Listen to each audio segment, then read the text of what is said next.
Hello everyone and welcome to another episode of Dammit Jim's Gun Info. Today I'm going to talk to you about the Ruger 5.7 or 5.7 by 28 millimeter semi-automatic pistol. As you can see right here, she is a beautiful looking firearm. This has a 20 round magazine, so that you can see the numbers right there, so you can see that number. So it gives you 20 plus 1 of 5.7 by 28 in your firearm. It has the traditional 1911 style controls, so as you can see, you can activate that from either side, and it's got one of those traditional safe action style triggers. Magazine ejects with a standard magazine side ejection button. Take down lever is right here, slide stop is right here, so that whenever you're on your gun you can drop the slide if you want to, just by dropping that lever right there. You can also lift it up if you have a magazine out of your firearm, so that you can lift up and it'll lock the slide to the rear. Okay, so it has the fiber optic high visibility front sight, has the traditional U-shaped adjustable for windage and elevation rear sight. As you can see up here on top, it has the mounting bracket for a plate if you want to mount an optic, one of those fast fires or a Dr. Optic or one of those style heads-up display style red dot sights for fast target acquisition. And so the bullets that you're going to have that are going to be available out there will also, of course, fire inside your P90, PS90, made by Fabrique Nationale, along with their FN57.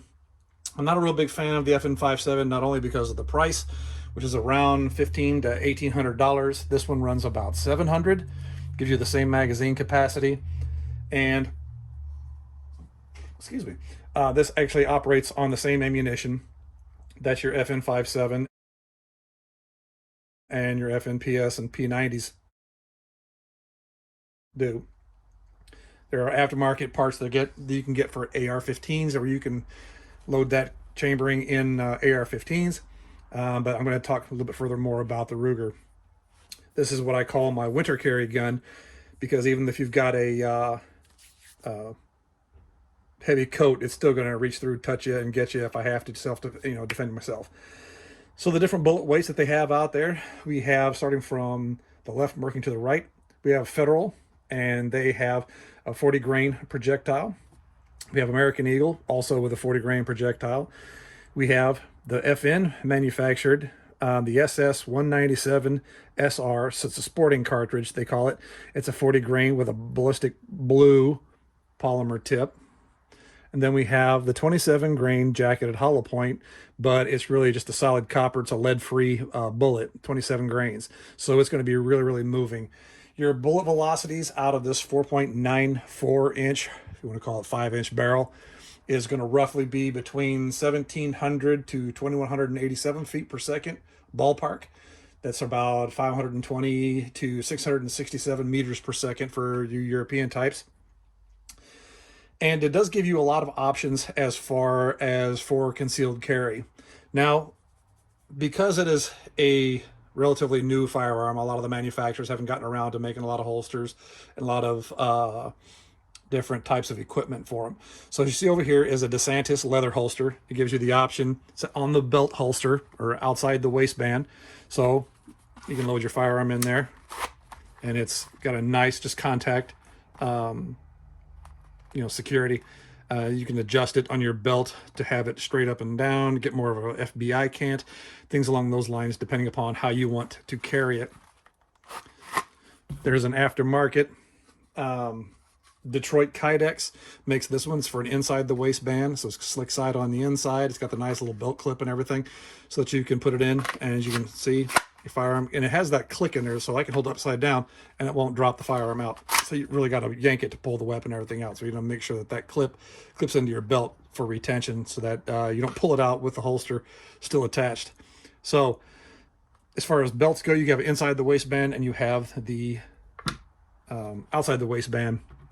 So this one offers a little bit more retention, but it doesn't maintain moisture. It goes inside the waistband. This one goes outside the waistband, and it's leather, so there's the possibility that if you get it damp, you're going to have to dry it out before you use it again, so your gun doesn't rust. So Then, like I said, we get back up here to the ammunition. You have your standard 20 round magazine. And this is a Desantis double magazine pouch. It's got fast snaps so that you can slap it onto your belt. You can carry it this way if you desire. You can carry it straight up and down if you want. And you can snap it over your belt if you don't want to have to take your belt off and run it through the loops. These are rivets at the top, snaps at the bottom, so for adjustability there. But you can't really cant this one if you really want to. So over here, what I've done is I went and made a homemade magazine pouch. And as you can see, it's got the rough molding for the magazines. It's tension adjustable, so I can do that if I would desire. Then if I want, because it's a secure magazine pouch latch, so that I can put that through my belt and it locks it into place. I have to lift up and tilt out for that to slip up. And then I can adjust these screws so I can put them diagonally, or I can put a little bit more of a cant or a tilt to this magazine pouch if I desire. And as you can see, it holds 2 magazines with a little bit of tension on it, so they're not just flopping around. But I made this one myself. I'm pretty pleased with it. It does what I need it to do, and it doesn't look totally terrible. So the Ruger 5.7 is a great gun.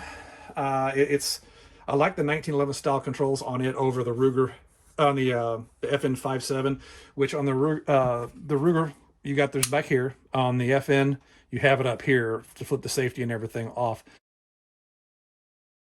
So that's something I guess that you can be used to. You have to practice with it.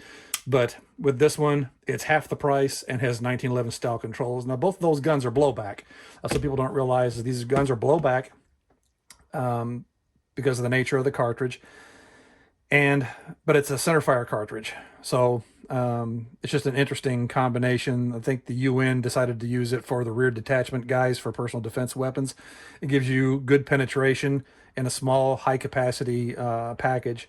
So with the FN P90, it's a neat little gun for rear detachment guys for the 5.7. But here, as far as a concealed carry, I think I would prefer this one over the FN 5.7, just because of the grip angle, the safety being ambidextrous, and that like a 1911. So as you're drawing the firearm, as it comes up, the safety comes off, and you can immediately engage your target. So you get your high vis sight, like I said, and makes it easy to acquire targets. So if you haven't gone out and tried to get one, thinking about getting a new concealed carry gun, thinking about just exploring other different firearms that are out there, consider the Ruger 5.7. The price is really good. Like I said, around $700. Gives you 20 plus 1 in the gun, 20 round backup magazines. You can look around and you can find the holsters either in Kydex. They have them out there, but I made mine. I just was playing around with some Kydex. Desantis makes these magazine pouch and the holster for it. And like I said, this one over here is Detroit Kydex. You can find this one on Amazon. I think it was like $35, something like that. So it's tension adjustable to make it a little harder or stronger to retain and or to draw. And it's the same thing with this one here. It has an adjustable screw there to increase the retention on the pistols inside the holster, and the same thing on the magazine pouches to make your magazine pouches a little firmer whenever you draw them. So those are the options and everything out there. I'll answer any questions as best I can in the comments section.